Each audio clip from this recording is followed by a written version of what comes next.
Le ministre des Ressources naturelles, M. Claude Béchard, veut revenir à la charge avec son projet de loi 41.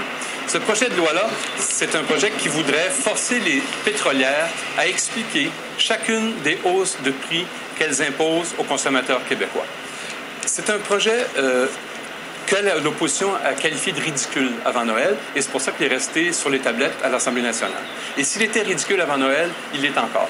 Le ministre Béchard se dit, bien sûr, les gens vont vouloir qu'on intervienne, qu'on fasse quelque chose parce que le prix de l'essence est rendu vraiment élevé. Donc, ce qui a été refusé en décembre pourrait peut-être être accepté maintenant.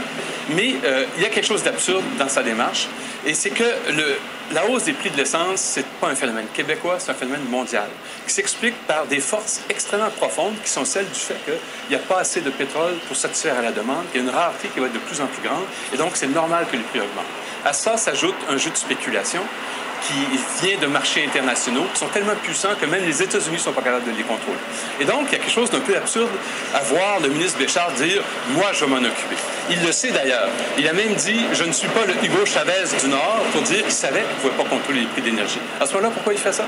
Il explique que c'est pour forcer les pétrolières à la transparence, pour leur faire expliquer pourquoi il y a des variations de prix d'une région ou d'une ville à l'autre, et aussi, comme il l'a dit lui-même, pour mettre un peu de gêne dans le système. Autrement dit, ce qu'il veut faire, c'est écœurer les pétrolières. Et pourquoi?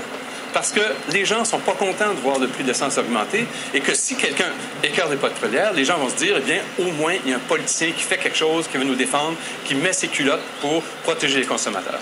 C'est le prototype d'une politique populiste, c'est-à-dire qu'on s'agite, on fait semblant de bouger, avec des résultats qui vont être absolument nuls parce que ça ne changera rien. Et je dois dire que j'ai beaucoup d'impatience face aux politiciens populistes, parce qu'en général, ils nous amènent sur des mauvaises pistes. Et dans ce cas-là, si M. Béchard était plus un politicien profond qu'un politicien populiste, il dirait aux gens la vérité. La vérité, c'est que ça va augmenter, c'est inévitable, et que ces hausses du prix de l'essence, aussi désagréables soient-elles, ont quelque chose d'extrêmement positif, parce que c'est ça qui va nous forcer à réduire la consommation d'essence et à enfin poser un geste concret pour réduire le réchauffement de la planète. C'était Alain Dubuc pour cyberpresse.ca.